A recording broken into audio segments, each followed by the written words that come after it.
Good afternoon. It is 1:15 p.m. here on the west coast of the United States of America. It is March the 21st. It's cold and it's raining here in Southern California. I hope it's really sunny and awesome where you are, but probably not. Um, sorry for being late about 15 minutes. I was in a meeting. That was a very important meeting. So that's all behind us. Today's been hectic since 6 a.m. So it's been lots of activity, lots of running around. This is our Tuesday call-in shows. You guys are more than welcome to call in. The link is posted there on YouTube. So if you're on Twitch or Facebook, you're gonna have to jump onto YouTube to get that link and then call in. Yeah, so exciting stuff. Drop a comment, hit that like button. Let me know what's up, what's going on.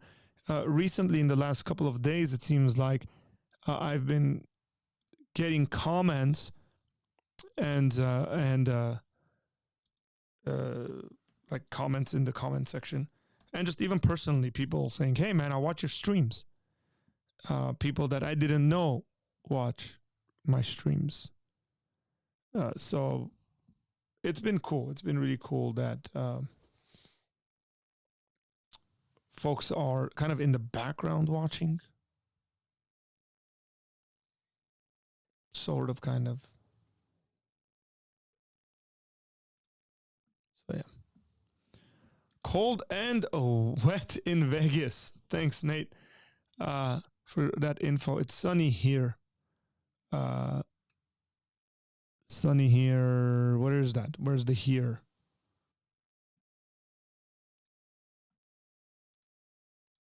I don't know where the here is there.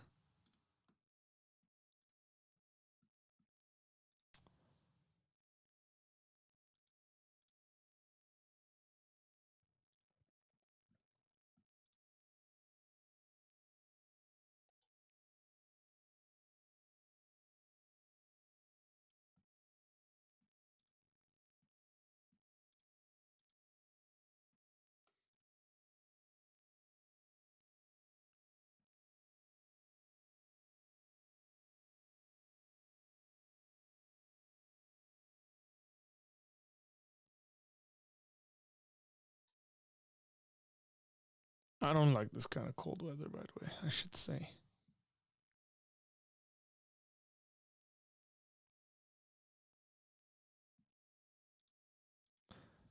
Today's Tuesday, but it feels like it's Thursday. I don't know. Maybe because I had a really packed Sunday and Monday, so I feel like I haven't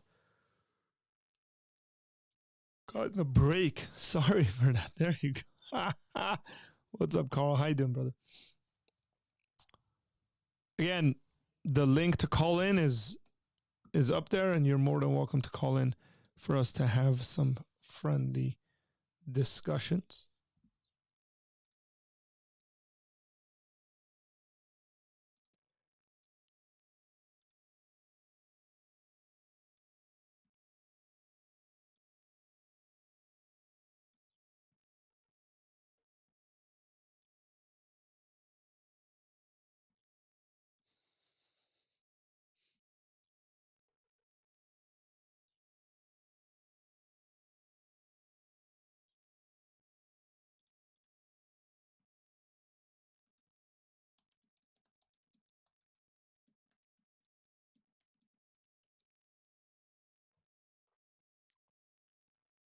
By the way, we did launch our I mentioned this yesterday and I'll mention it every day, but we did launch our weekly Ecclesiastes Bible studies.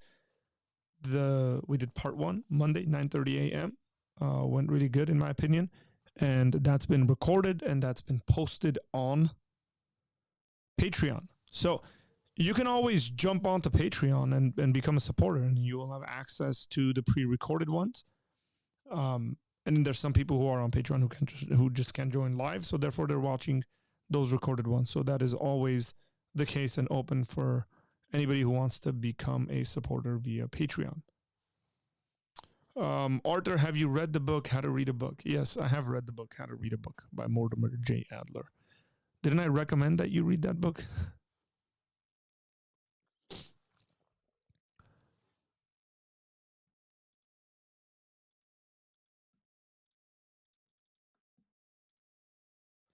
It's interesting to me when people put comments.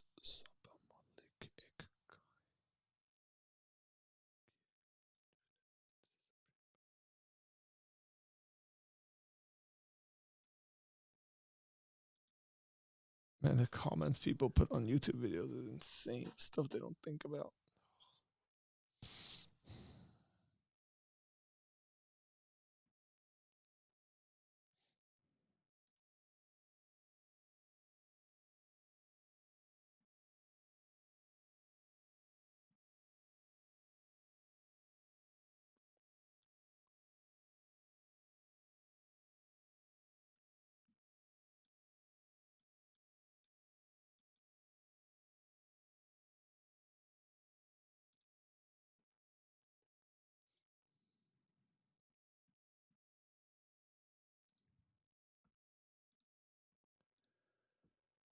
Oh man, long time ago. I asked the question, but I wouldn't say I remember. I mean, it depends what you ask, but go ahead, ask and let's see if I remember what you're talking about.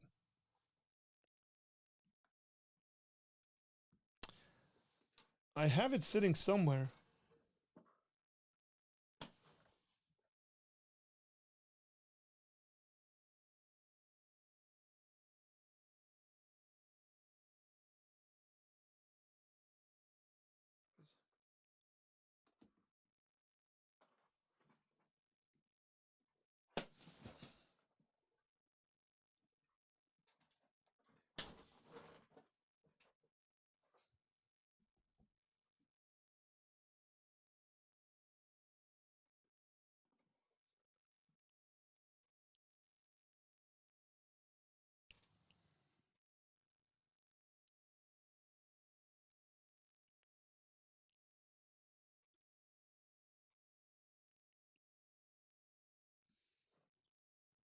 Tell me a page number. No, I'm joking, by the way. You don't have to give me a page number. But go ahead. Let's see. And I haven't looked at this sometime. This is when I used to not write in my books when I read this book.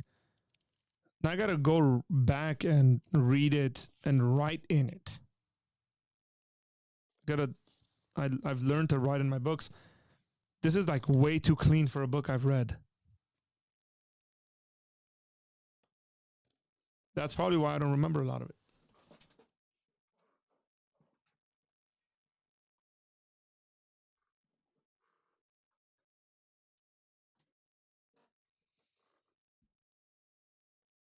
Oh yeah, man, it's been raining. It's been pouring. It's depressing. I'm I'm ready for this to stop, man. Just I need my sun back. I need the hot weather. I need summer. I can't even like mow my lawn because it keeps raining.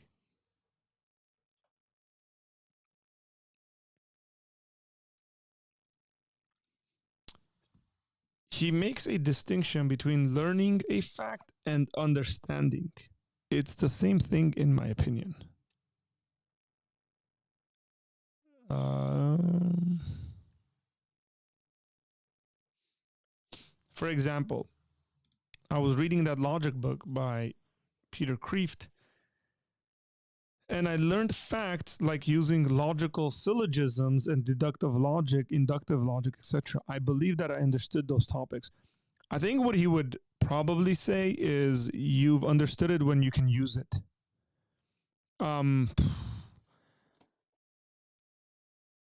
Or maybe even I would actually say you've understood it if you can teach it. Okay. If you can teach someone else the same principles, then you've actually understood it. And that I would say is different than learning it. Because then you've internalized it. one of the things that Mortimer Adler is known for is essentially speaking about this concept, and I forget he coined a word for it. I forget what the word is, but essentially, if you can read multiple kinds of literature, say you read the Lord of the Rings, and then you read the Bible, and then you read, um, I don't know, uh, some other book that is based on a true story, like the life of Frederick Douglass, which is one of my favorite biographies, autobiographies, and then you're able to draw thematic similarities between all three or four of those books. You've understood it, which would be different than you learned the facts of the Lord of the Rings, right? I think that's what he would be going after. And I would be in agreement with him. There's a big difference between somebody learning the Bible and learning stuff in the Bible, where that is different. There's a difference there with somebody being able to draw the meta narrative throughout the Bible and maybe even has the ability to, in drawing upon that, give a proper cultural commentary on issues that we've gone through or are going through. If that makes sense. I think it does. What up? What up, Daryl? How you doing, man? Jeremy Collins is in the house, ladies and gentlemen. I have invited these gentlemen, if they are so willing to call us. And any one of you guys who are willing to call in, the link is there. You can click it and it'll just call.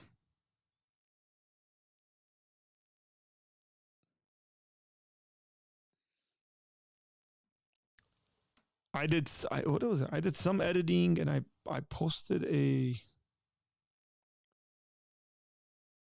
trying to get those, what's up, Alpha? Trying to get the shorts, man. Get those shorts going. But I got to come up with an easier way to make shorts without having to sit in front of a camera and record. I'll come up with one.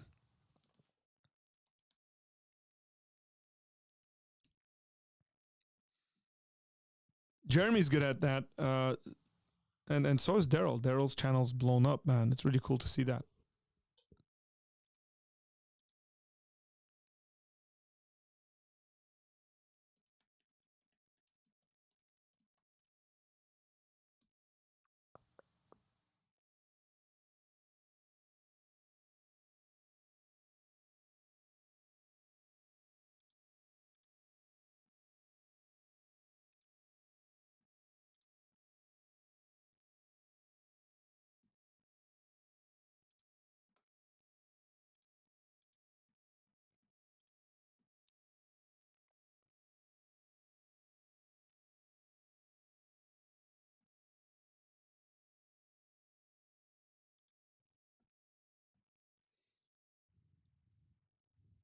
Telling you, it's y'all need to move this machine, or else like I'm just gonna sit here.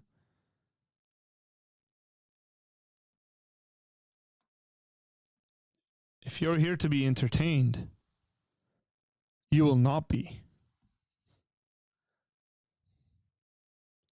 What was the line out of The Gladiator? Are you not entertained? Are you not entertained?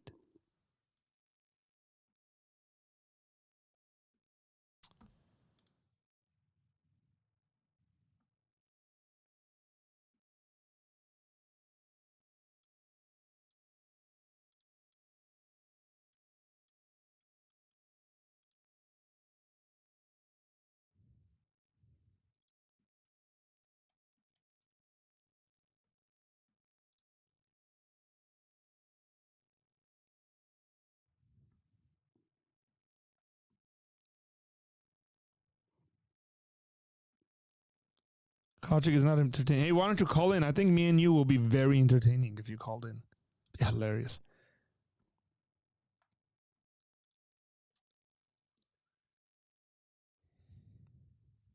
You should call in and I just let you talk.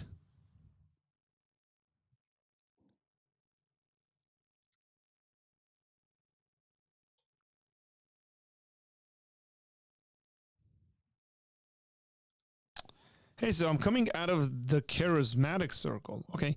Can you give me your view on tongues?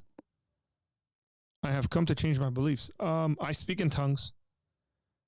I believe that tongues is a gift that is given to us by God through the Holy Spirit. I practice speaking in tongues on pretty decently regular basis. I do not do it publicly. I don't do it from the pulpit.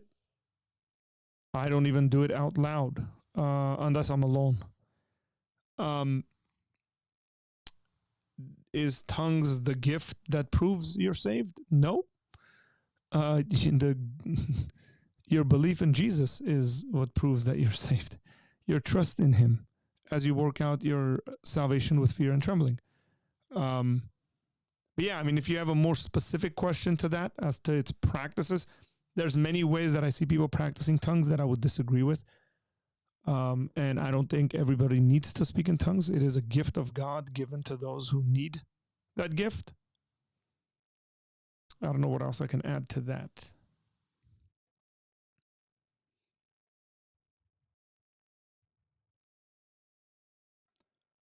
Waiting for my Postmates and getting work done. That's nice, man. It's nice to wait for Postmates. Mr. Arnold, how you doing, man? He's not even asking me how I'm doing. He's asking Khachik how he's been doing. And yes, his name is Khachik. If you guys can't pronounce it, that's your problem. How do you know you're speaking in tongues if you're alone? How do you know if you're speaking in English when you're alone?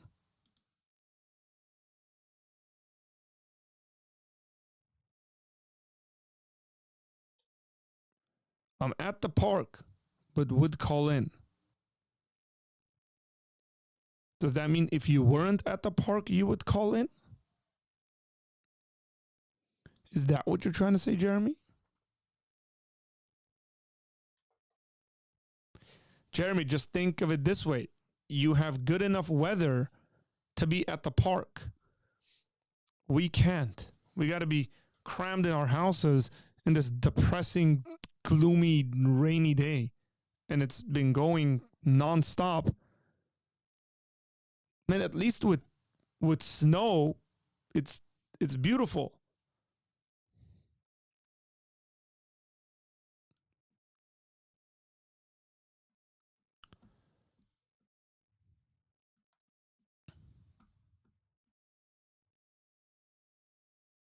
Yeah, so I don't see how your question in any way.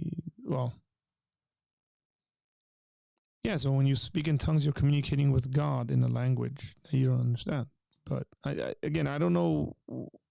But I'm not very sure whether you understand what this is, what tongues are, and so that's maybe why your question is that just doesn't make sense. Yeah, man, the sun's not out. It's disgusting.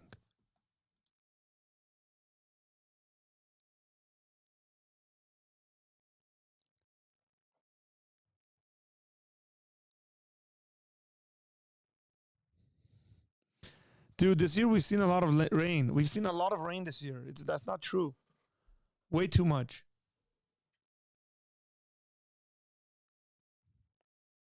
I mean, I'm happy. I was actually thinking about this earlier in the day. I was like, oh man, I don't like this, but I was like, we need it. I'm happy that it's raining, but I have a right not to be happy that it's happening. And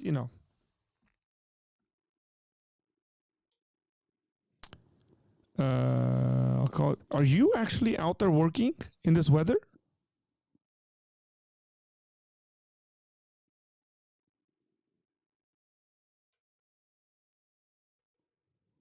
Dude, you shouldn't be working in this weather. Buck, okay, so there's a clarification here. I thought tongues is to communicate to the masses that don't speak your language. That is a form of tongues that we see, where the apostles speak in different languages and people are able to hear them and understand the gospel. But there is a different sort of tongue that people agree and disagree upon when it is a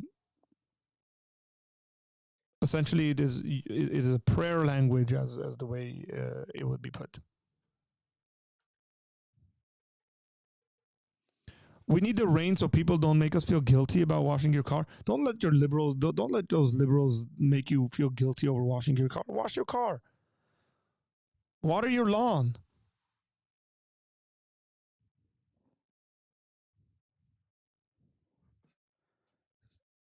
Those people are inconsistent anyways.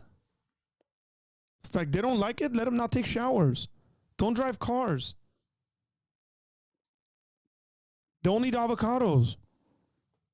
There's a really good video of Piers Morgan going after that woman. And he's like, do you know how much it takes? How much animals they kill to get your avocados to your table? Have you guys seen this? Pull it up.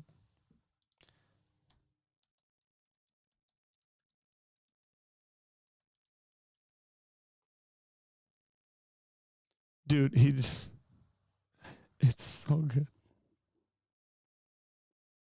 I think this might be it.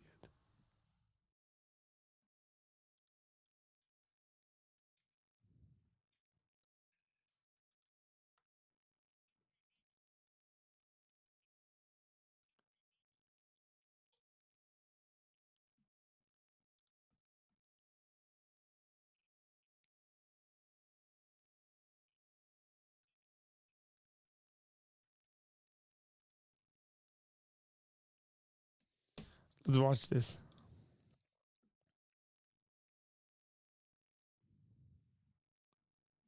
There's no rain. It's super sunny. What are you talking about? Where the heck are you? Here we go. Animal Rebellion, Orla Coughlin, who was at the protest at Big Ben today. Good evening to you. Thanks so much for having me. Why would chucking paint all over Big Ben persuade someone like me to give up meat? Yeah, so as you and your viewers probably know, we're in a climate and ecological emergency at the moment. And so what we're doing is we're asking the government to support farmers and fishing communities in a transition to a plant-based food system, because we know that animal agriculture is a leading cause of the climate crisis. And so if we transition to a plant-based food system, we can free up vast amount of land in the UK, we can rewild, and we can draw carbon down. Okay, look, that's all fine. That wasn't my question. My question is, why does chucking paint over Big Ben, why does desecrating Trafalgar Square with red dye, chucking milk around Harrods, destroying supermarket shelves and so on, how does that persuade me, who already likes eating meat? Why are you going to persuade me by being a vandal? Don't get it. Yeah, I think we're in an incredibly difficult position at the moment, because we've been... Why are you making it any easier? Because we've been trying to talk about these things now for a very long time. And did you notice that? Hey, we've been trying to talk about it, but nobody's listening, so we're going to get violent, is what she's saying. Sheesh. She's probably pro-choice, by the way, I should add. Point where we need to escalate protest so we can gain more media attention on the subject, and we can bring I don't know anyone you persuade. I haven't heard anyone go, you know what, I was a meat eater and I saw Big Ben being desecrated, this great monument of this country, and I thought, I know what I'll do. I'm going to go and give up meat and start eating gruel. I haven't heard a single... they prefer to force you to stop eating meat because they know they can't win the argument. They know that people aren't going to be convinced by it. So what they want to do is force you to stop eating meat. Human beings say that. Why would they? I think the purpose of protest is not necessarily to win over people. It's to bring these... To annoy us? To bring these important conversations to the table. Yeah, but we know the conversation. You're a vegan, right? I'm a meat eater. Why can't we just both live happily in each other's orbit? Why can't you let me just get on with eating meat and you eat your gruel and we'll all go home happy? Because we know animal farming and fishing are a leading cause of the climate crisis. And we know having a strictly vegan diet is bad for you as well. Well, that's not true. A lot of science says it's bad for you. That's not true. She got mad. Oh, what do you eat? I eat... do you eat almonds? Do you drink almond milk? Look what he does here, guys. Look what man. I'm not a big fan of Piers Morgan, but recently he's been making really good points. I've liked him quite a bit recently. But he check this out. Almonds? I think you're digressing from I'm just asking a question. The big issue. I'm just curious what you eat. Would you eat almonds? I'm here to talk about the climate crisis. Answer my question. Do you eat almonds or drink almond milk? 30 million people in Pakistan... Do you drink almond milk? ...have been affected by severe floods. Do you drink almond milk? I drink plant-based milk. You do. And do you eat avocados? I eat a plant-based diet. Do you eat and we're avocados? asking the government. Do you eat avocados? Yes? A leading Answer the study question, Do you woman. it's an interview. You don't just answer different questions. Do you eat avocados? I eat a plant-based diet, which Do is... you eat avocados? Yes. Yes, you do. Great. Do you know how avocados and almonds get made? Absolutely. You do. Yes. So you realise that in California, every year, for 6 weeks, they fly in billions of bees to create your almonds and avocados. And in that process, several billion bees get murdered. This is a bee. Murdered. Right? That's a bee. That, last time I checked, is a living animal. Billions But it doesn't have a soul. get It's slaughtered. okay. So that you, sitting here, pontificating in between smashing up our buildings, so that you can have your almonds and your avocado. And I say to you, why don't you care about the little guys? Can I say that the It's total hypocrisy, isn't it? You don't care about bees being cracking murdered. up, man. She Speak thinks here. it's funny. Will you let me speak? I'd really Why are like you to laughing? respond. It's not funny. I'd like to respond. Bees getting slaughtered and you giggling away like it doesn't matter, whilst destroying buildings because you care so much about animals. You don't care about the little guys, do you? I'm laughing because I'd like to answer your question, and I've been brought on the show to answer your question, so I'd answer. really appreciate being allowed I to don't. answer. You're never going to persuade me because I think you're a hypocrite, like a lot of vegans I've met. You can all be as hangry as you like and not have meat. I don't believe in the science of a strictly vegan diet. If vegan diets worked, a lot of animals wouldn't eat other animals. Do you believe in the climate crisis? Yes. Well, the animal agriculture, farming and fishing is a leading cause of the climate crisis. You know what's also a leading cause of climate crisis? Planes which carry vast amounts of your avocados and your almonds from California and fly them thousands of Correct. miles to your Put 'em on a table here in your sailboat. vegan cafe. Put them on a sailboat. And then they also go in trucks. And that is an environmental hazard too. So you're not only Put are 'em you on killing donkeys. billions of bees, you're destroying the planet. And yet you have the brass neck to sit here in between munching your almonds and your avocados and start preaching to me about how virtuous you are about not killing animals I'm really... and saving the planet. I'm like, hang on, you're destroying the planet and you're killing billions of bees. Can I I don't get it. Can I respond? And to you're, that? and By the you're way, Piers Morgan is losing it. It's like Piers Morgan has waited to talk to a vegan, and then he's unleashing every single conversation he's wanted to have with a vegan, with this girl. It's like you're sitting there, you're just tossing almonds, and you're like, the bees. By the way, bees are extremely important to our survival, like pollination and stuff like that. So it's not a good thing for bees to die. But breaking Big Ben Can I respond? and to that? Trafalgar Square and you're breaking up Harrods. I hear that you're very frustrated. No, I just find it such I would like- absurd, hypocritical nonsense. I honestly do. I would really like to respond to that. Go on then. So a leading study from Oxford, which is the most comprehensive study on food and the climate that has ever been you done. know what the question I have? Who funded it? You guys, I'm dead serious about this. Anytime somebody says a leading study from X, Y, and Z, it makes sense. Not that that study is going to be wrong. Not that that study is whatever, right? Because we all know we can use statistics in all sorts of crazy ways to make points for our side. Just ask who funded it. That's all. It's not a bad question. So it's at Oxford. Who funded it? I want to know who funded it, and I want to know the sample size and all that stuff. Has said that animal products, that's farming, animals and fishing, is the leading cause. Is a And bee- is a and bee it an animal? surpasses, it Okay. surpasses, I'm not finished, sorry. It surpasses, Ola, is a bee an animal? it surpasses, Is a bee an animal? Piers, can I, Is a bee an animal? it surpasses Piers- all Ola, is a all bee plant-based is options. a I wish he actually went on with, and maybe he did, this is a shorter clip, like how important bees are to human survival. bee is one of these things an animal? Of course, a bee is an animal. If a bee's You an are animal, digressing. why are you slaughtering them? Why are you not talking about the most important issue that is She's gonna facing cry. our planet Because it's today? rank hypocrisy. It is isn't not it? hypocrisy. Because you have to eat. I meet so many This vegans study from Oxford- who devour avocados and almonds and don't seem to realise it involves the slaughter of billions of bees. Both almonds and avocados are less damaging to the planet. Oh, they're less damaging. And what about how they get flown here from California? What Still about how less they get damaging. trucked across Still less- Europe? That study in Oxford, that is exactly what it Killing is the about. planet. No, Anyway, look, it is- I'm starving, and you're not going to persuade me. And my response to No. you destroying all these things is to have a Big No, Mac. Because you know he what? did It's a free not. country, it's a democracy, and I'm allowed to eat meat, and I'm certainly allowed to eat meat when someone who kills bees to feed their avocado habit, mine. You guys, But we're Piers asking Morgan for the did government not. to support. I didn't see that part. Okay, I'd seen that. I hadn't seen that ending where he pulls out a Big Mac. That's a total McDonald's advertisement. Who funded it? That show was brought to you by McDonald's. Bro, that was ruthless. Hey, that was heartless, Piers Morgan.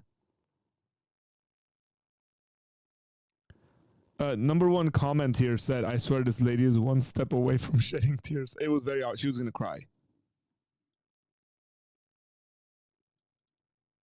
The comments are hilarious. Legend says, until this day, Piers still asking her if she eats avocados. I eat avocados. Piers has a little Trump in him. Yeah, it seems like it. Bro, that was hilarious. That was something else. Wow. Hey, Adam, how you doing, man? That was... It's very clear hypocrisy, right? It's so obviously hypocritical for these folks to sit there and try to force us to give up our cow. I respect the cow for providing sustenance to me. But the amount of damage they do in regards to eating whatever it is that they're eating is just something else. That was funny. It really was. But it was also true.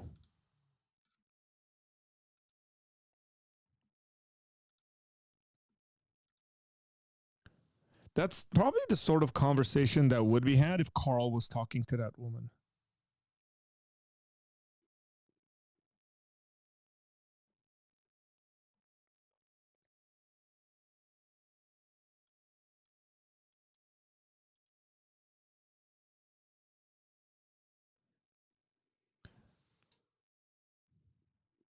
Righteous Through Christ celebrates 1 month of membership.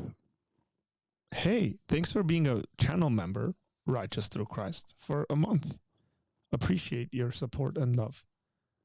We do have channel memberships, by the way. Hey, I should say my bald, bearded, and biblical hoodie is on its way.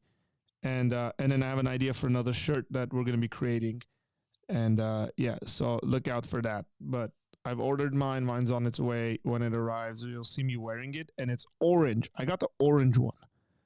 Just because I want to look like a highlighter. I bet they won't try to guilt trip indigenous people, though. That's right. Vote Pompeo. Trump is not a serious guy.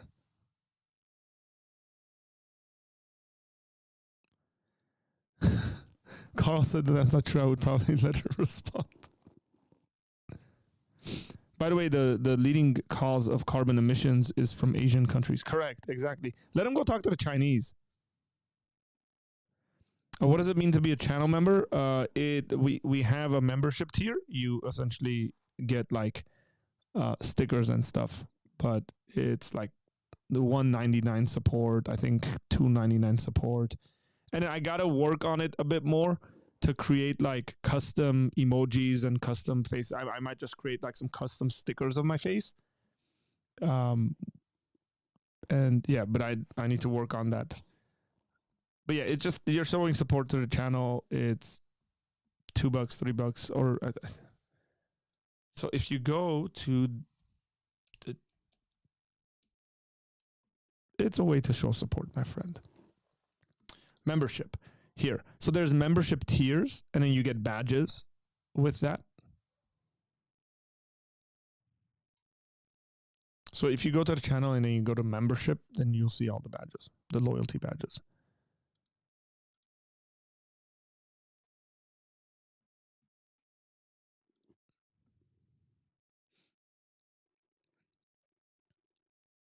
I jump back in here. Hey, what's up, Aram? Disgusting, wasting food so the animals gave milk. I don't think it was milk, it was paint. I think it was paint.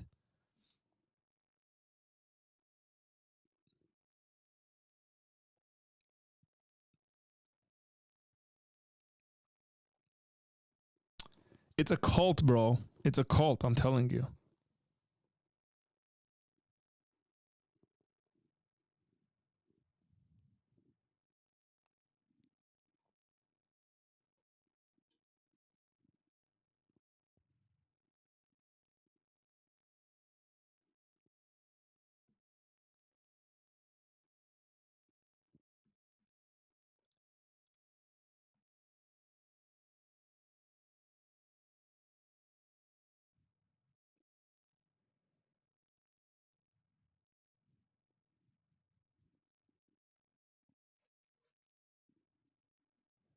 It's not a living animal, it's an insect.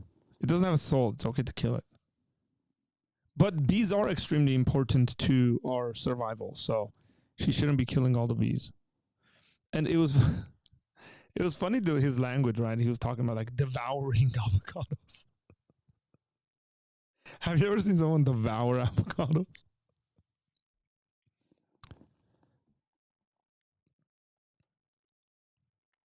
I hope we get honey from them before they died. Maximum efficiency. Khachik loves avocados. I've seen him devour avocados. Animals do die from farmland. Correct. That's true. Now this is a good point. She probably uses a smartphone.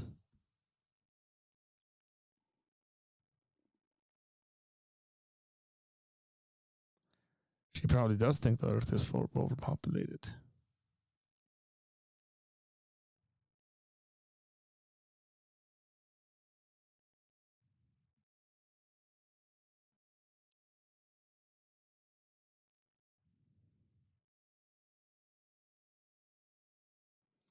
You kind of got the Andrew Tate man of God look going on. You can't connect it to Patreon. No, I can't. This is like essentially it's like a thing just YouTube does, and then once you hit certain followers and views and stuff, they give you channel memberships. It's essentially like when you go live, it's for people interacting with you. They get special badges. So if you look at Righteous Through Christ, if you look at his comment, you'll see a little badge next to his. That's always going to be there because he's a channel member. Now, one of the things I could do, and I probably will, is just I'm doing a lot of different stuff. I haven't been able to do it. Is like and you want it to grow to do things like that. Is like member only chats, for example. So you would go and do something like a live stream, but only for people who are members, and various things of that sort, including emojis, member only. There are many streams where you can only comment if you're a member. So there's things of that sort you can do, but not yet for me. Yeah, I don't know what you mean by I got an Andrew Tate man of God look. I'm bald and bearded. I'm also biblical. He's not.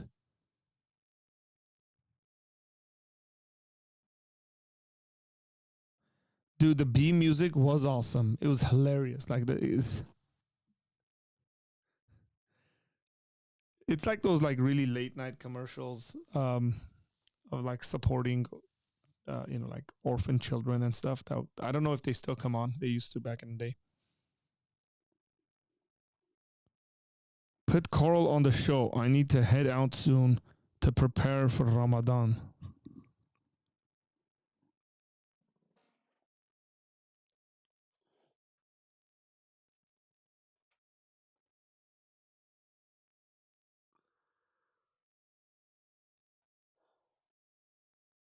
Carl says it's sunny outside, and I don't believe him.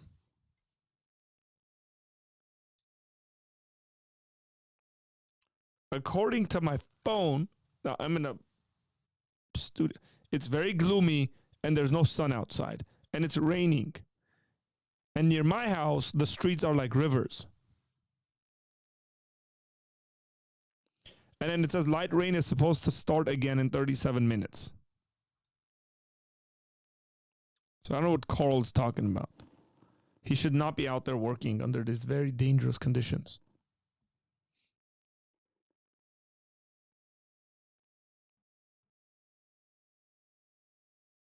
Wait, what?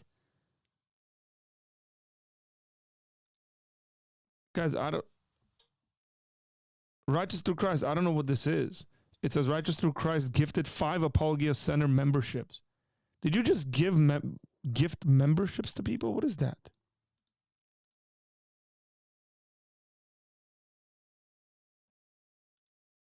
I got to learn about this membership stuff. What just happened?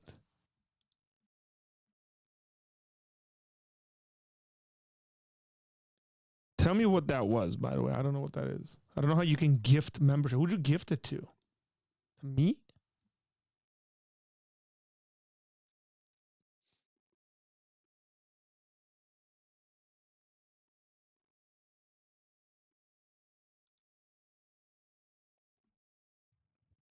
Future, what's up? How you doing? Decoding Bible verses by explaining the context and meaning of old language is super interesting. So you're not decoding it, by the way. You're just interpreting it. That's the process of interpretation. Yeah, you know, why don't you do that? Call me and show me how the weather is, because I'm stuck in a dark room.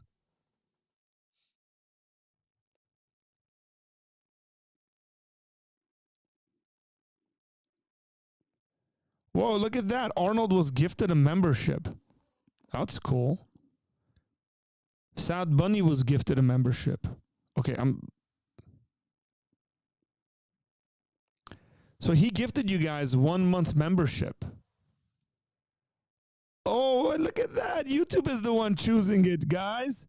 That's cool, man. Hey, everybody. Everybody, y'all need to join me here as we cheer.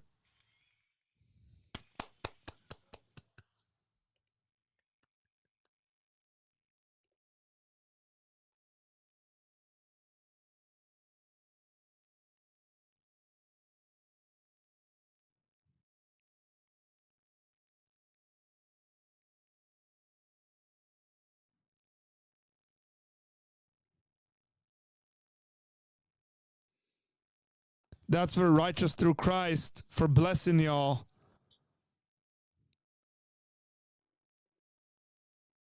Give it up for the man. So far we know who's been given it, huh? So far, Saad's been given it. Arnold's been given that. Who else? Oh, Arden's been gifted with membership. Look at that. That's number 3. Who's going to be number 4? We don't know yet. YouTube's got to pick. This is a cool game. Let's see. Yeah, it's like a Twitch thing. Yeah, I'm just, again, not.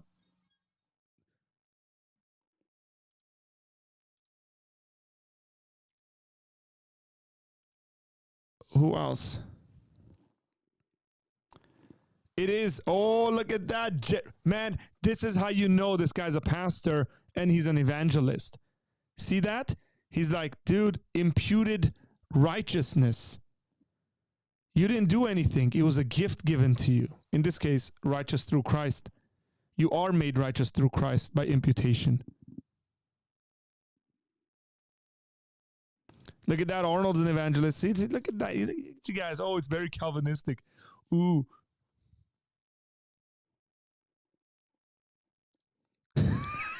Yes. Hey, Hachik the merchant has been gifted a month worth of membership. Now Hachik's got to come back on the streams regularly. Saad says Calvinism uses YouTube. Look at all these Calvinists coming out of like the cracks. Chosen before the foundation of the world, but you lose it after a month. If you don't put in the work, so maybe not the best analogy. So you're gifted it, and then you can choose to continue the membership, I guess, huh?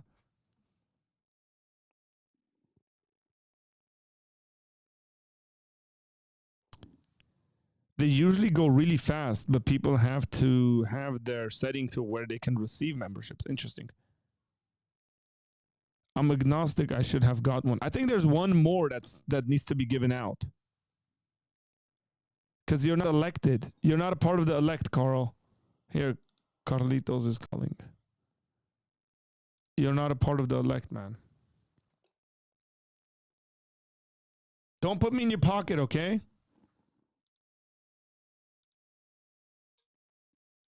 See that? Oh, Or do hang you on, see hang on. this? Now I can hear you. That's not sunny, man. You see this, bro? That's yeah, but it's not raining. daylight. That's daylight. That's not sunny. It's What's wrong with dry. you? The floor is dry, bro. Bro, it's going to start raining in like 10 minutes. The floor is not dry, this guy. I don't know whether he turned it off or that just happened. But, guys, I think there's one more that the computer needs to give away.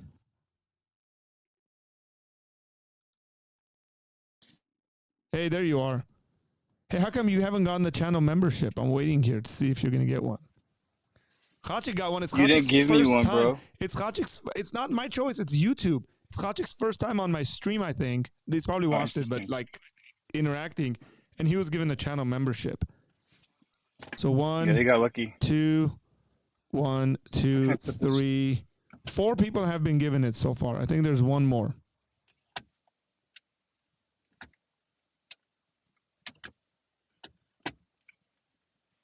There.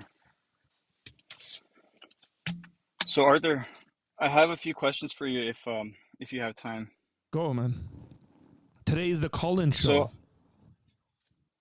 So don't take this the wrong way. I want to see if these are if Let this me is ask the you way a it question is. before you ask me a question. Yeah. Have you ever said Sure. anything to me whether when I've taken it the wrong way?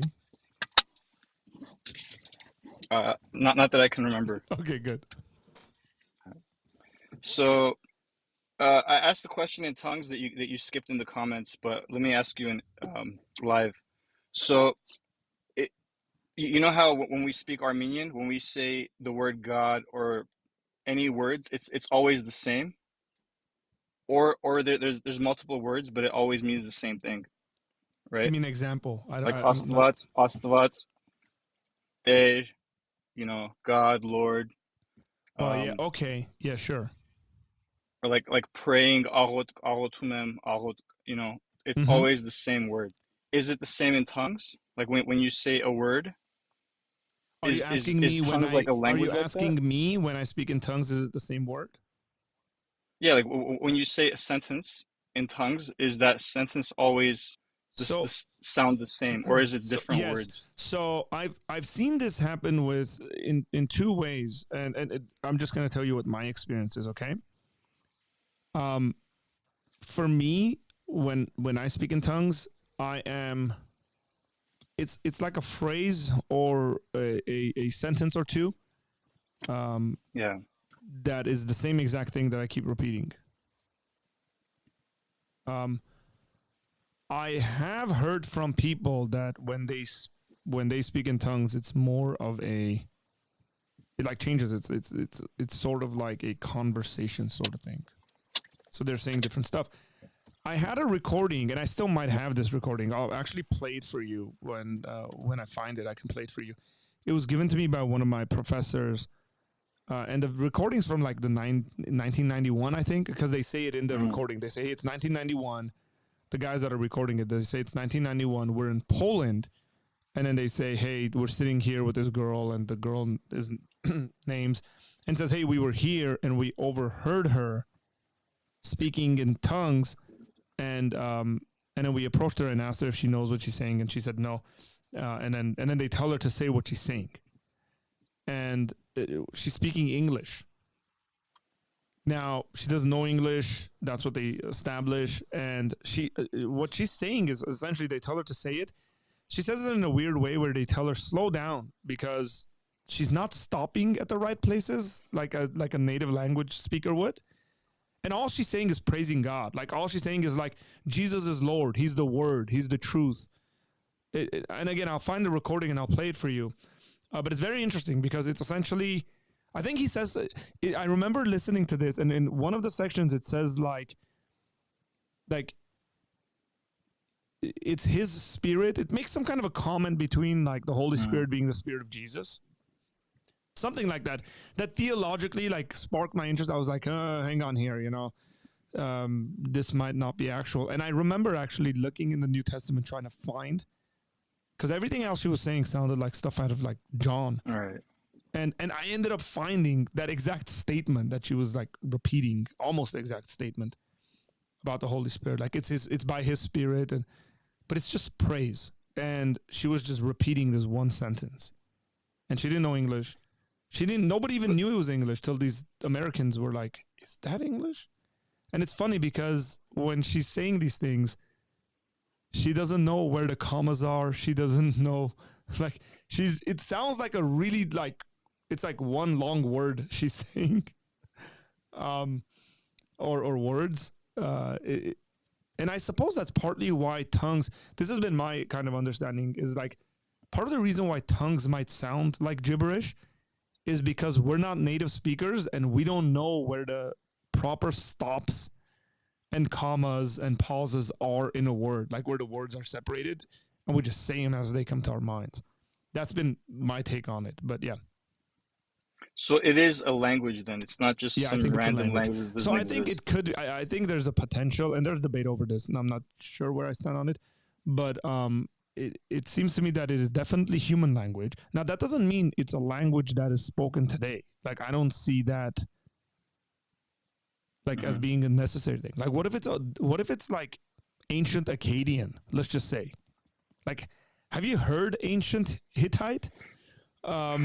Sounds weird, right? Sometimes I get all nerdy and I go on YouTube and I try to find like ancient Assyrian, like how it was spoken, Chaldi, Maldi, like all this stuff, and because I've listened to ancient Urartian and it sounds real weird, or at least how folks think they would have spoken or read certain manuscripts. So I think it could be in any language, modern or ancient, dead or alive, language-wise. Yeah, I do think it, but some people think there are things like language of angels. Now, I'm going to make this a little creepy. I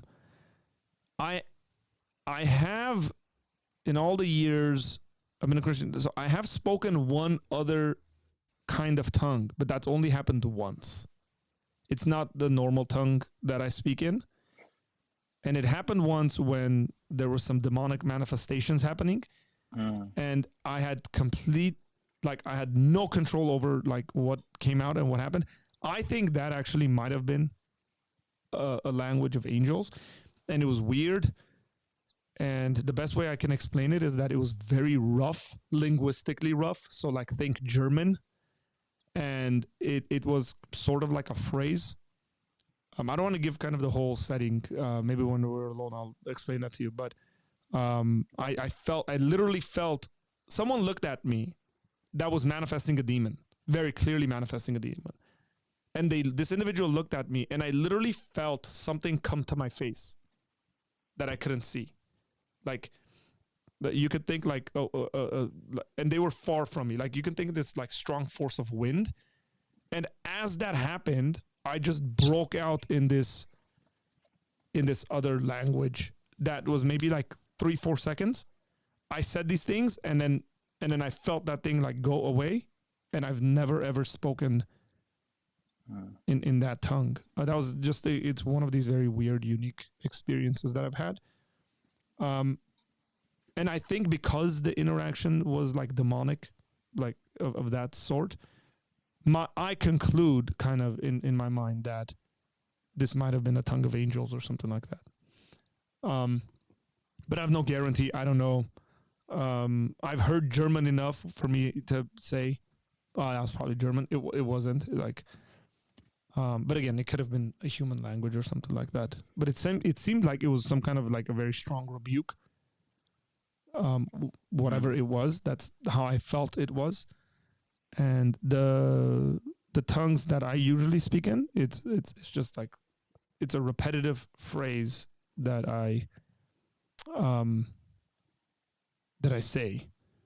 And I actually started speaking it in a prayer meeting with 4 other guys, where we were not praying for tongues, we weren't doing any of that stuff. We were just praying. I was praying in English, and then this thing just came out, and it freaked me out. I actually for months, what would happen is I would be praying in English, and then it would switch over to the tongue, and then I would stop praying, and I would say, I don't want to be making this stuff up. And it would just genuinely freak me out, because I'd heard about people making stuff up. And then I talked to my pastor, and I was like, dude, this thing keeps happening. I keep praying. And he was like, bro, if God's gifted you, I don't know why you're not. And so my demeanor towards it changed. Now, initially, I used to not be able to control it, meaning I'd be praying normally, and then it would just come out. Now I can control it. I can, at any moment, do it. But yeah. So I was would not you agree married that at the time, and no, nobody cooked mushrooms. you Yeah, were no. under the influence of anything? I was not. I was extremely, I was like ridiculously sober in both of those circumstances. As a matter of fact, when I was in Bible college, I couldn't drink alcohol. Like, I had signed a contract where I couldn't drink alcohol. So when I was in Bible college, I couldn't drink alcohol. I wouldn't say that. I wouldn't say that. Sorry, I should say, when I was in Bible college, I couldn't drink alcohol because I signed a contract saying like, it was a part of the being in the school. They didn't want you drinking alcohol, so I signed the contract. And towards the end of it, like my last 2 semesters, I drank alcohol. And they were like at events, and then I went and told the dean. I was like, hey, I drank alcohol. Here's why. Here's what the context was. And so I went and told on myself. But they were like, okay, we understand. And there's just a number of cultural things where, yeah, it was important. So yeah, but Among Armenians, almost for, yeah, I'd say a good 3 years, I didn't drink alcohol. So if we go back to the tongues issue, would you agree that most people in the Pentecostal church, or a lot of people, they are kind of faking it? So look, I'll tell you this. I went to a Pentecostal Bible college, as you know, and I heard horror stories. And these are from Pentecostal people telling me, yeah, man, like, I faked it. And I faked it intentionally because I was in a gathering where they were like, no one's going to leave till we speak in tongues. And okay, I gotta go. Like, somebody literally told me, like, they had people. This was so sad because it breaks my heart, right? Like, you never want people to make this stuff up. And these people felt bad even saying this, but they're like, there's like 5 people around them praying like, oh, you're going to speak in tongues. And then I remember this girl was like, so I started speaking in Spanish really, really fast. She was a native Spanish speaker. And she's like, so I just spoke in Spanish really, really fast. And then they thought I'd speak in, and everyone was like, hallelujah, tongues. And she's like, I got out of it because it was just so uncomfortable. I mean, can you picture it, Carl? Like, me and you are there, and then somebody's like, the X, Y, and Z. And then I just start saying, like, I start reciting Armenian poetry. Like, yes, Imanush Hayastani Arevahan Barnam Siru, Merin Sazi Vochmanavak Latsakumatz Larnam Siru. And it's like, oh man, look at that. Like, so yes, I know people that told me they just started saying gibberish. By the way, these are people that still believe that tongues is a gift. Like, their theology hadn't changed.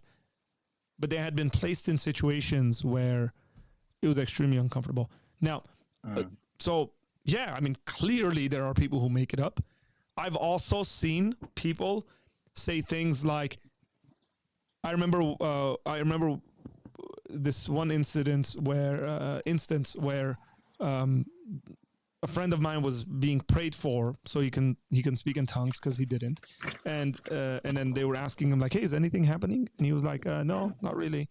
And then the individual who was leading the prayer thing said, well, just like open your mouth and just let your tongue kind of go crazy. Just say like la la la la la la, and then it'll just come out. And my friend was like, how about I don't do that? But I can, like, I'm sitting there and I'm like, dude, like if my buddy didn't have the kind of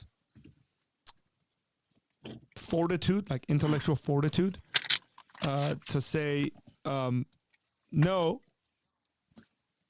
I'm not gonna do that. Like they could have been duped into doing that, like just going la la la la la la la la la la la la, and just like, I should have bought a Honda, but I bought a Hyundai, right? Like that kind of stuff.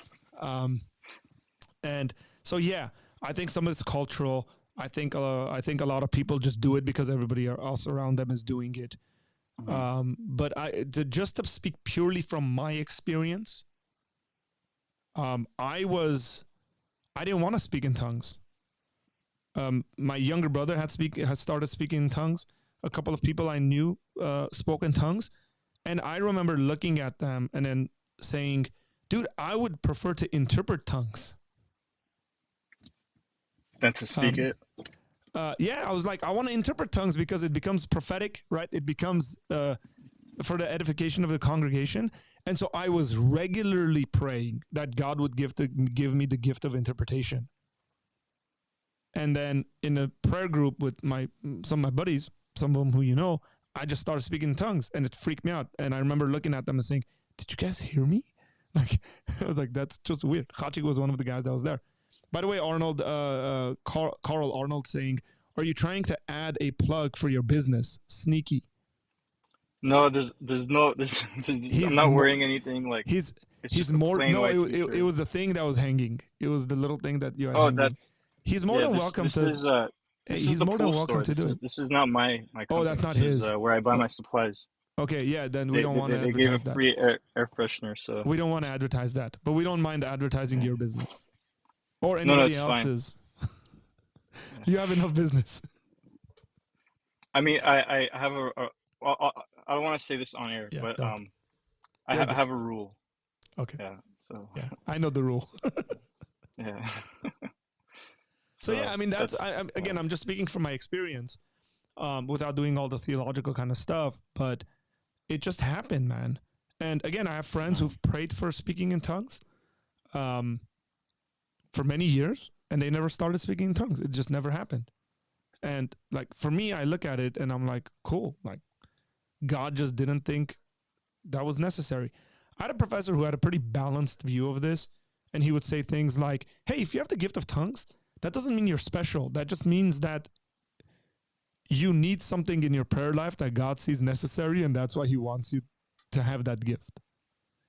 So it's not that you're like better spiritually. It's actually you're not maybe doing spiritually as good. That's why it's necessary for you to have it. And I mean, again, I won't like theologize that, but I thought that's a pretty decent way of explaining it. I mean, wow. I don't know, man. I can't say either way. Yeah. If But look, let me ask you this, like, because the sentiment, like what you said, is like, do I think a lot of people fake it? Yes. Well, what does that mean? Well, at the most, it means we just be cautious and careful. Right. I mean, it's been abused so much where it's so Correct. hard to trust. But let's just apply that same logic to anything else. It's like pastoral ministry has been abused a lot. Right? Like, I think you and I would agree that there's a lot of pastors who probably shouldn't have been pastors in the first place, or who abused their authority and hurt people and did X, Y, and Z. Well, what does that mean? Like, does that mean we like don't go into pastoral ministry? Or if somebody's like, hey, I want to become a pastor, we're like, well, you know. I think the most we do is we are cautious. We try to be biblical. We interpret the Bible the way we ought to. And then if there are fake cases or misuses or any one of those things, then we call it out. the same way I would if somebody is misusing, say, the pastoral office or teaching wrong theology. I just call it out whenever I see the wrong stuff. So if I see somebody getting off on a pulpit and just like proclaiming things in tongues, like, and no interpretation, then I'd be like, that's wrong. We shouldn't be doing that. If they have an interpreter, that's fine. Okay, let the interpreter interpret tongues. We'll test it. We'll see what's going on. X, Y, and Z. But I try to the best of my abilities not to kind of not let my initial reaction be fear of like somebody could misuse this, because any good gift from God could be misused and is misused.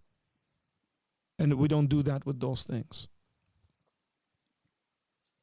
I mean, if I can I provide some pushback? Yeah.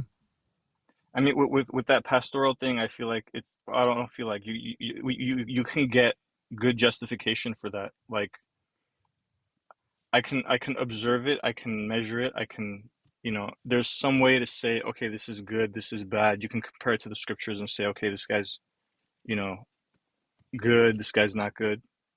So I wouldn't say that it's the same.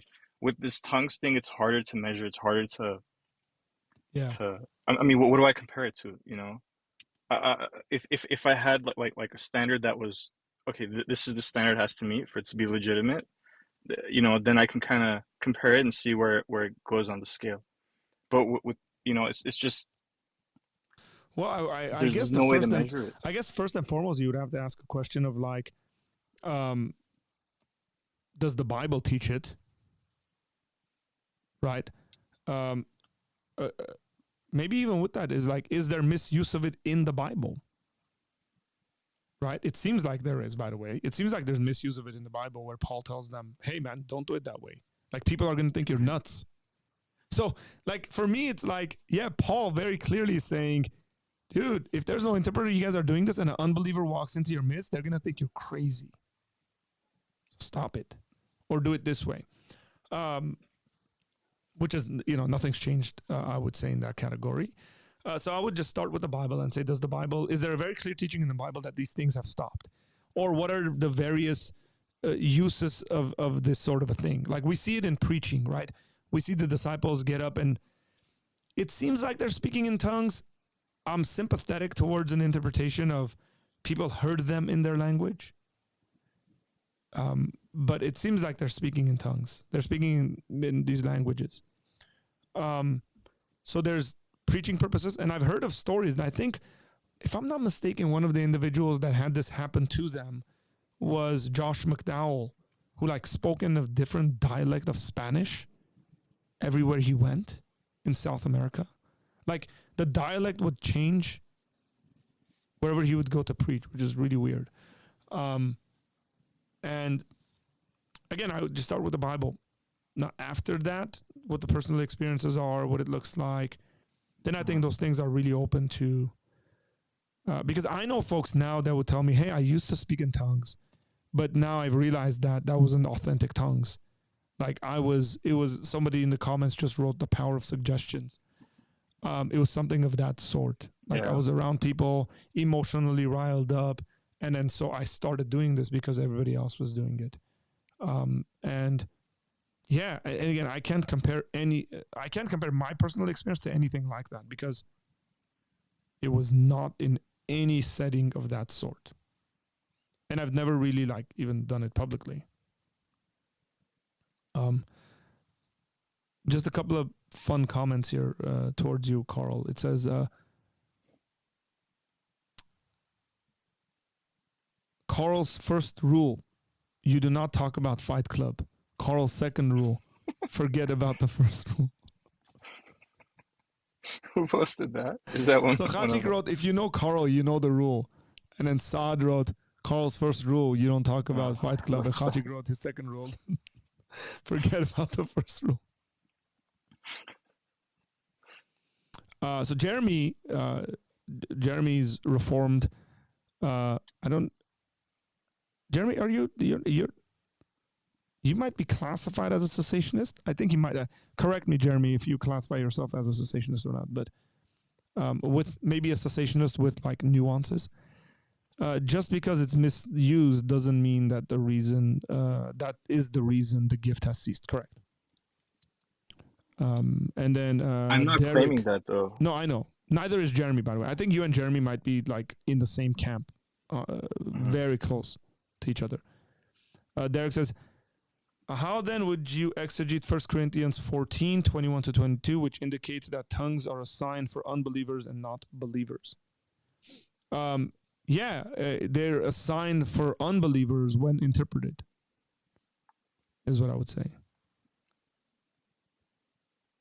Because how would you know that there's an interpreter present though? Yeah, that's always been one of those weird things, man. I'm not sure. Like, I've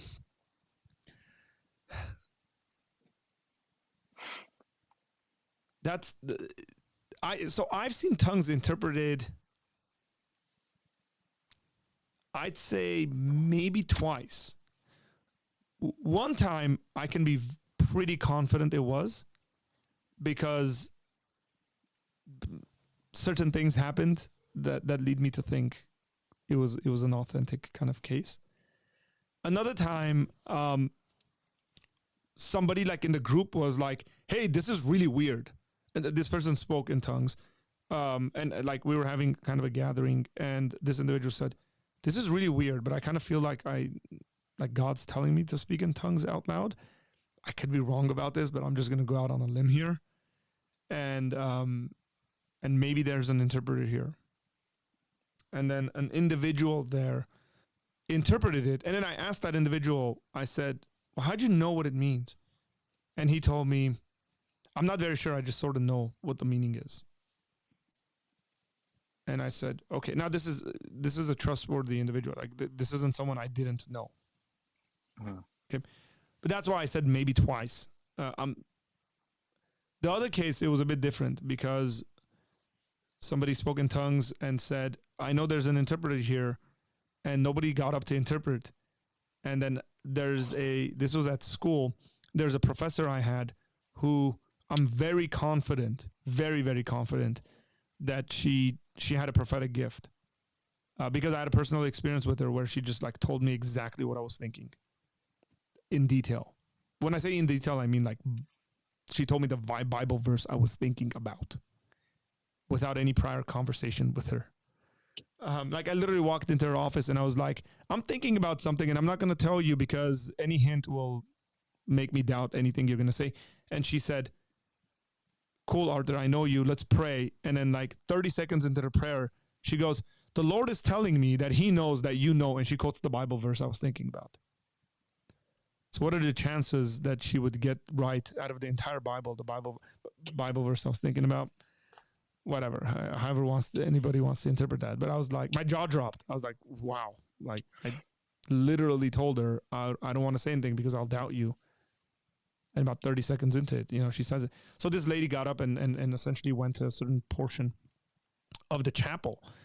And she said, hey, it's one of you guys and you know it's you and you're scared to get up there. And so like, it's just a number of things that I like, you could say it's inductive reasoning I put together and go, okay, that's probably was a legitimate time where I saw tongues interpreted. The second one, I'm not very sure about. Again, I know, as a matter of fact, in the second case, I knew the person a lot better than the first case, but I'm not sure about what I think about the response. Like, I don't know how I knew the meaning or the interpretation, not the meaning, the interpretation of what was said. But now it was prophetic sort of in the sense that it was an encouraging word that he interpreted to us sitting there. And I forget the details of it, but yeah, I haven't had experiences like this happen quite often. It's always been that weird question of like, how would you know there's an interpreter in your midst unless you speak and then somebody interprets? I suppose maybe you can speak and if nobody interprets, they'll just shut your mouth and you sit down and don't do it again. Like that's the best way. Or just the Lord somehow miraculously or supernaturally shows up to someone and says, hey, you do have this gift, you can interpret. and then they let the community know, like, hey, I can interpret. But Well, I gotta get back to work. yeah, But cool, man.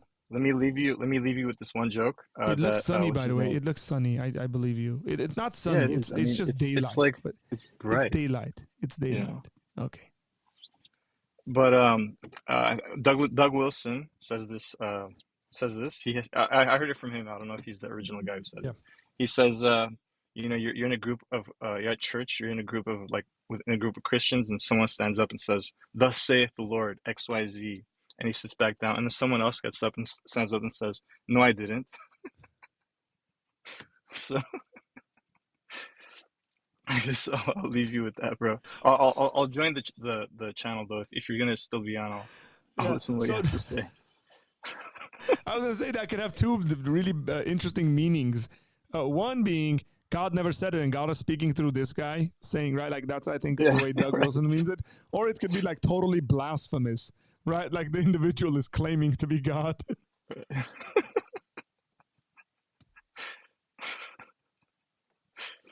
Well, I'll join you in the channel, bro. Are you still gonna be on for like a few more? Yeah, I'll be on for a little bit more. All right, sounds good. I'll see you As there. long as we got interaction, I'll be on. But I do want to All right. conserve my voice. Got lots of talking to do this week. All right, I guess I'll see you Okay, later, man. man. See you. All right, bye. Thanks, Carl. Jeremy says, I am a cessationist, but that doesn't mean God doesn't move and work to heal. Sign, gifts, and miracles were given to show revelation of Scripture.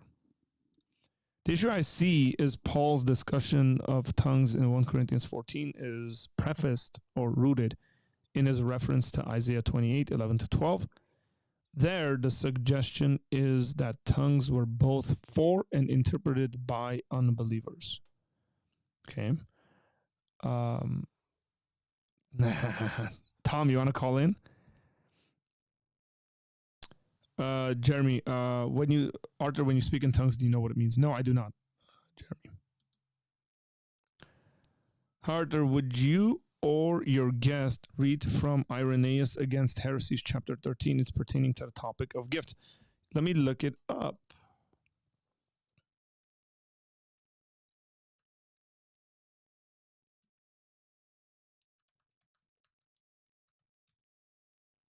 I'd read it. Hang on.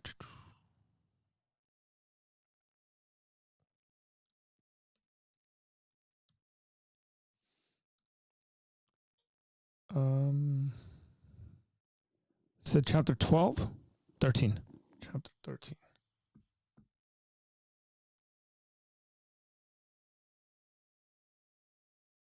I'll pull this up once I get to chapter 13.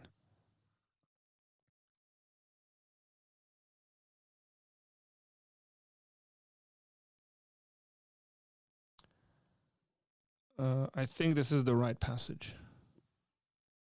What am I reading here? Righteous through Christ.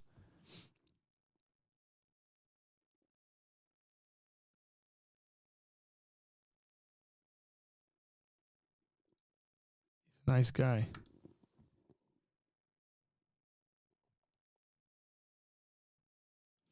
Yeah, it seems to me, I would say, to this question, I would say that it is a clear-cut communication with God, where your doubts is like a cry of your heart. It could be where your doubts, your issues aren't involved in it, the individual person. So it's like spirit cries out to spirit, if that's the way I could put it. Or it could just be pure praise that's coming from there without any kind of interference of personal issues. Because usually we'll like praise and we'll pray. I remember praying today. By the way, we had our discipleship thing and in the morning, and Saad, you were there. But we were praying Psalm 1, and there's a section in Psalm 1 I was reading, and as we're going through a really good book called, let me pull it up. This is a really good book I would recommend everyone. It's called Where Prayer Becomes Real. And as we were going through it and reading, and especially praying Psalm 1, I actually wrote this down here. Where is it? I wrote down a portion of my prayer.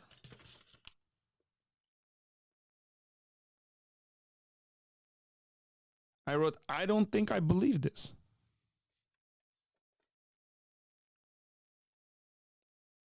Right.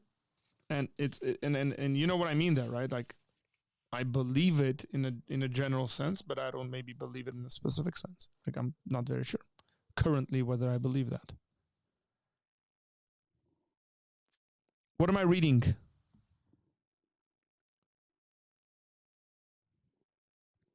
Chapter 13 is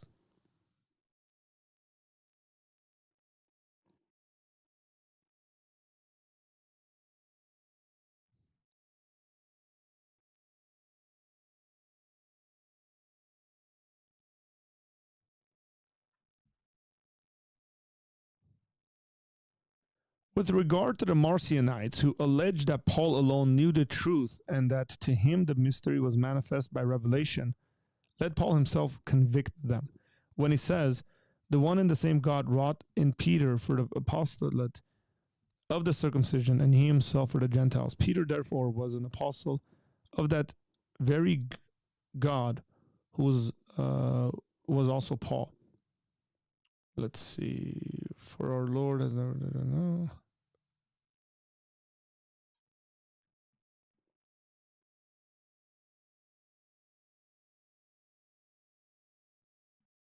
Trying to see how this has to do with the tongues conversation we were having.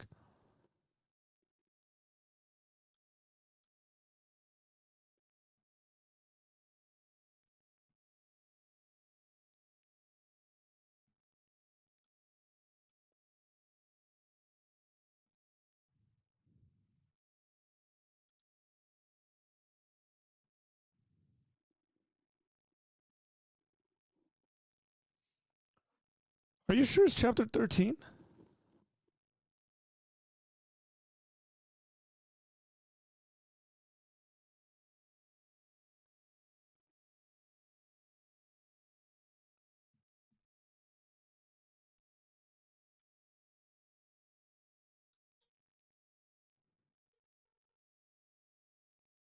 Oh, this is book 3.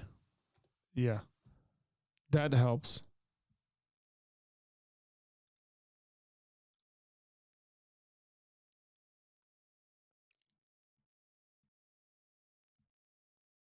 Hang on, man. What am I doing? Give me a sec.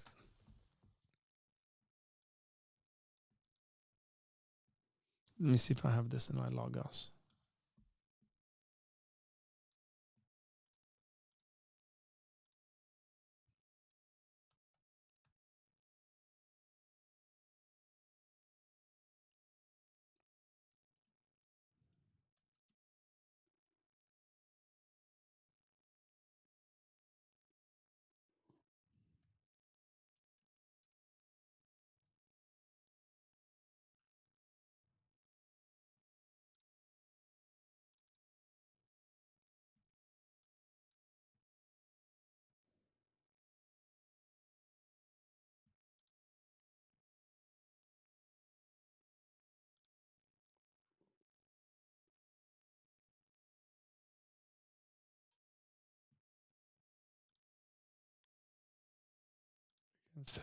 There we are. Okay.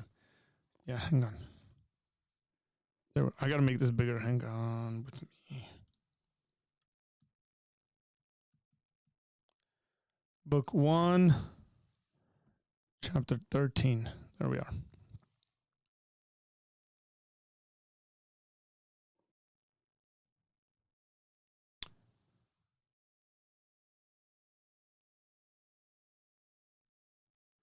Such then is their system, which neither the prophets. Let's close. Can we close this? Such then is their system, which neither the prophets announced, nor the Lord taught, nor the apostles delivered, but of which they boast that beyond all others they have a perfect knowledge. They gathered every. Can you give me a section so I don't read this entire thing?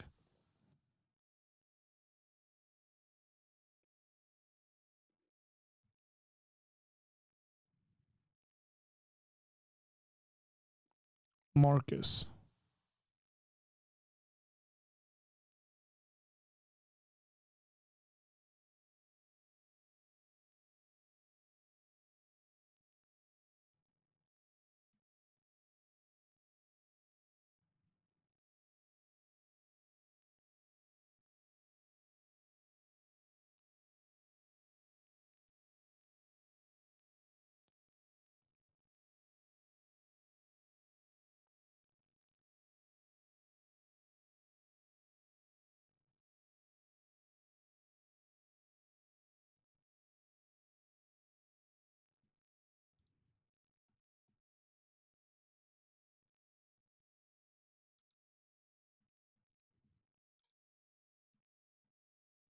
There it is. Okay. I was in the wrong place. Sorry. But there is another among these heretics, Marcus by name, who boasts himself as having improved upon his master. He is perfect. He is a perfect adept in magical impostures, and by this means drawing away a great number of men and not a few women. He has induced them to join themselves to him. As to one who is possessed of the greatest knowledge, so this is like secret knowledge stuff, like Gnostic things, and perfection, and who has received the highest power from the invisible and infallible regions above. Thus it appears as if he really were the precursor of Antichrist, for joining the buffooneries of Anaxelius to the craftiness of the Magi, as they are called. He is regarded by his senseless and cracked brain followers as working miracles by these means.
So notice this language here.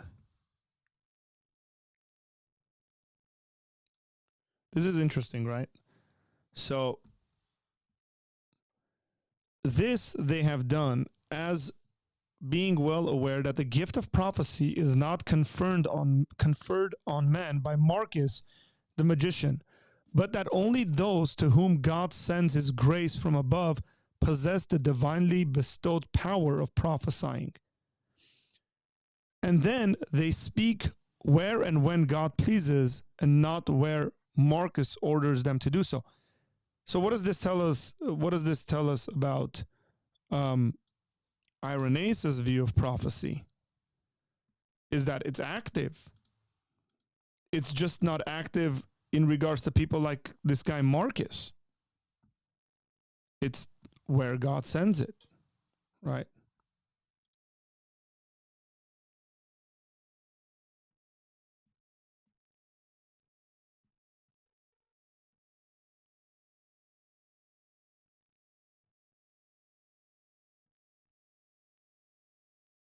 Yeah, these guys are doing really silly stuff.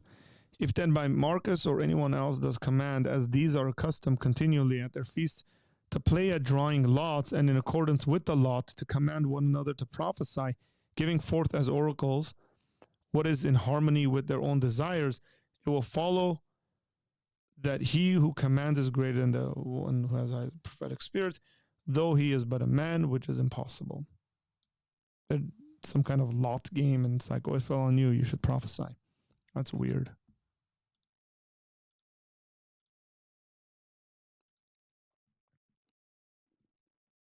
Right? But such spirits as are commanded by these men, and speak when they desire it, are earthly and weak, audacious and impudent, sent forth by Satan for the seduction and perdition of those who do not hold fast that well compacted faith which they received at first through the church.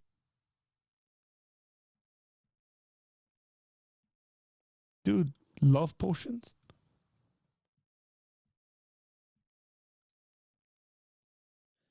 I think this is like a weird, like, sex cult that this Marcus is running. I think he's actually sleeping with, I'm just guessing here, by the way. It seems to me that he might be sleeping with the women that he's like seduced. That's the language that Irenaeus is using.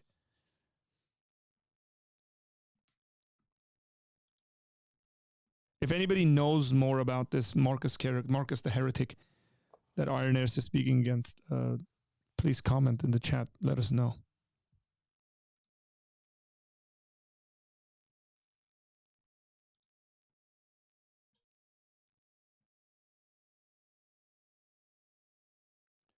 Look at this. A sad example of this occurred in the case of a certain Asiatic, one of our deacons, who had received Marcus into his house. His wife, a woman of remarkable beauty, fell a victim both in mind and body to the magician. Wow.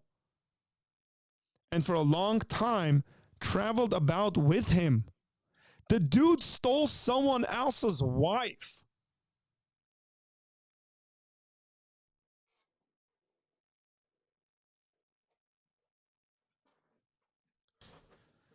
At last, when with no small difficulty the brethren had converted her, she spent her whole time in the exercise of public confession, weeping over and lamenting the defilement which she had received from this magician. Dude, this just got R-rated real quick.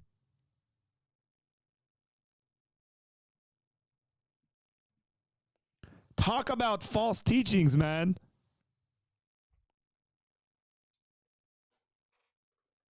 You guys talk about heresy.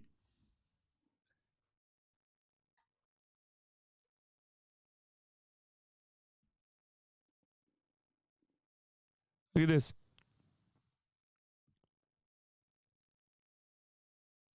Man, I gotta highlight these for future references. Some of his disciples too addicted themselves to the same practice.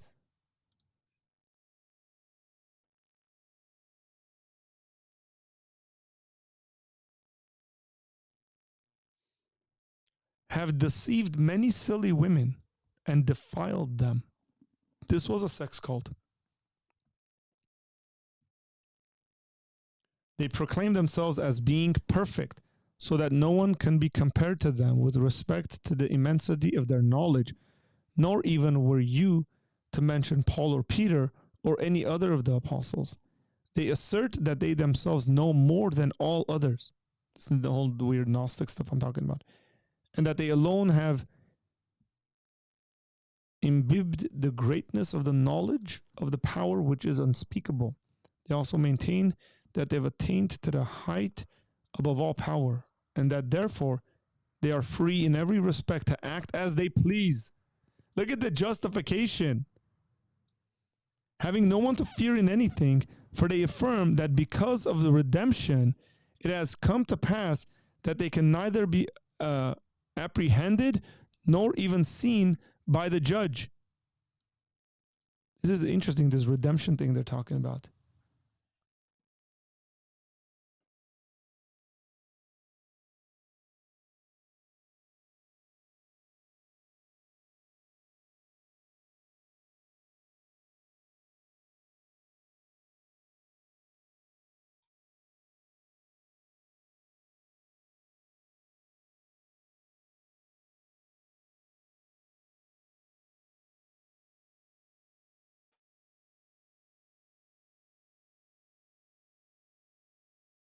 Yeah, they're Gnostics. Hey, righteous through Christ, thanks for this, man. This is good stuff.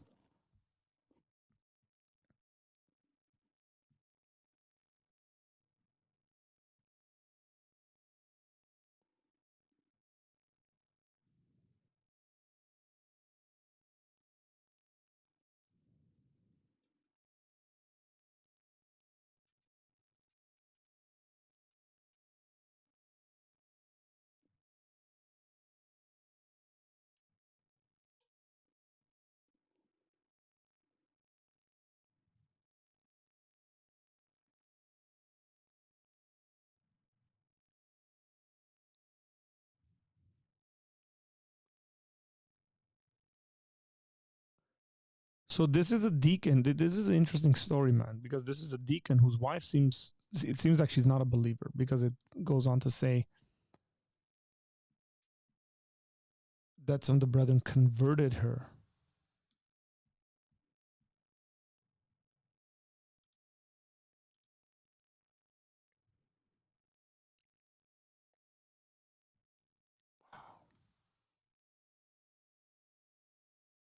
Talk about a homewrecker, huh?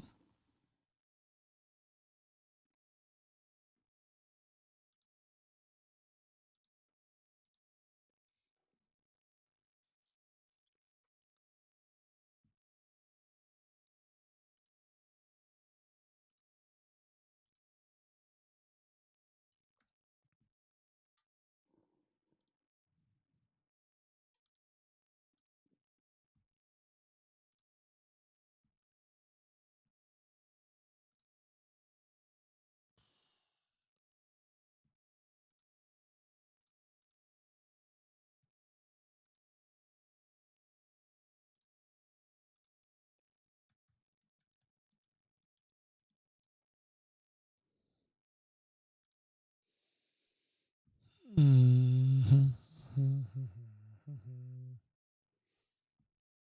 Easter.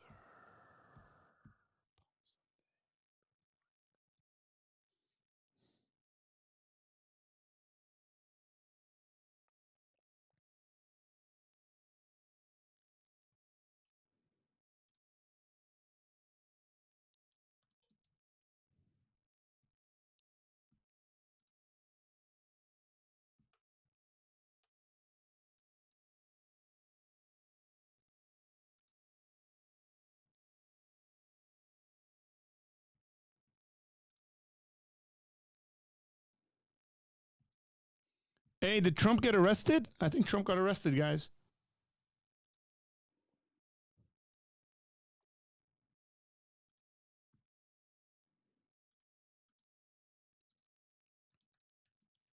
Anybody got breaking news on Trump's arrest?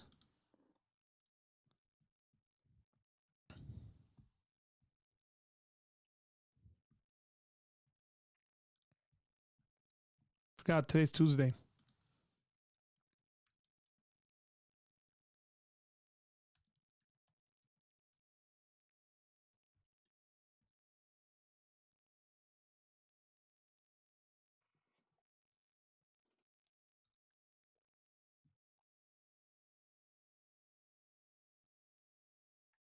No, I don't think so.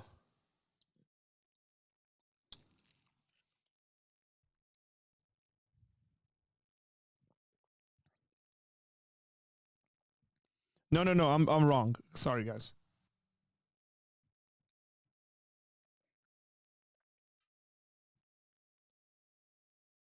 It just my friends sent some texts, and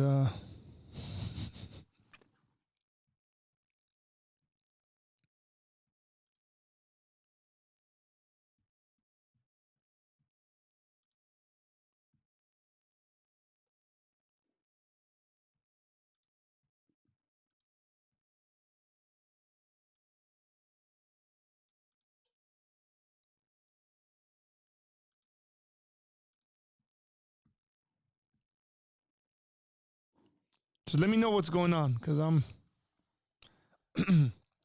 I'm confused.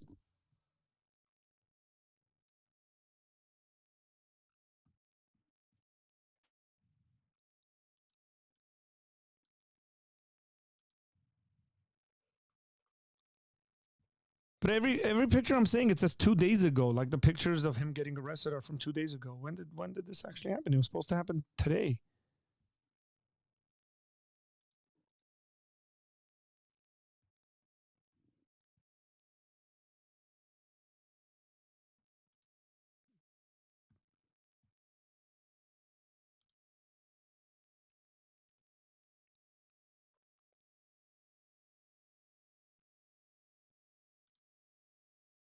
Have I been living under a rock?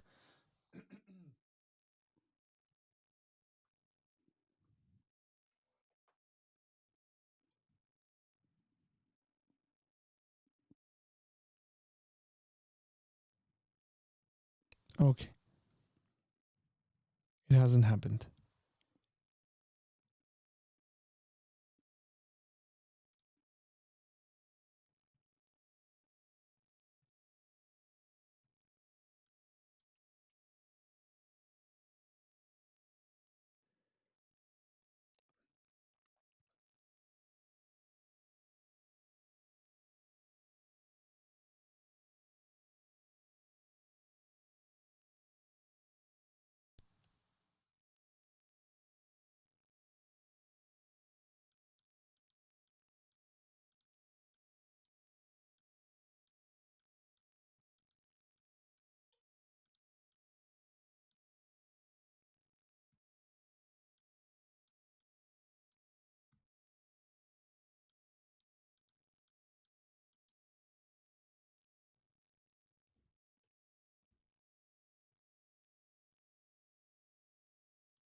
We'll leave it there.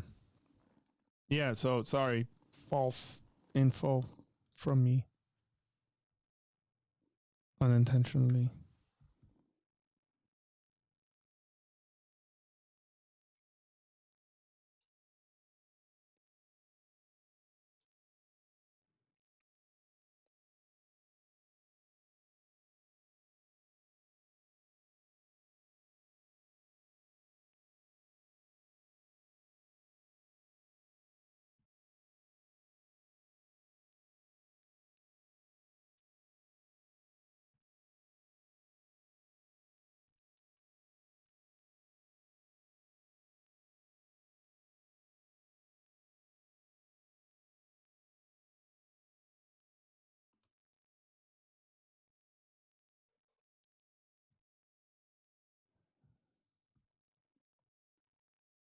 Okay, ladies and gentlemen. I can see, I can sense my voice is doing funny stuff. When that happens, that means it's time to shut it down. It is Tuesday today, and I hope you spend the rest of your day contemplating on God and His Word, everything good in life. Like I said, if you are interested in our Ecclesiastes Bible studies, if you're interested in our Ecclesiastes Bible studies, go ahead and go to patreon.com/Apologia Center and become a patron with any tier, and you will immediately have access to the first lesson that we did this past Monday, and then have access to the link of the live Bible studies that we're going to be doing for the rest of the study. That's all on Patreon already. The access is already given, and it's put there. So use that. Become a supporter of this channel. We want to grow it out. We have a goal to hit 50 patrons by the end of the year. So your support is appreciated.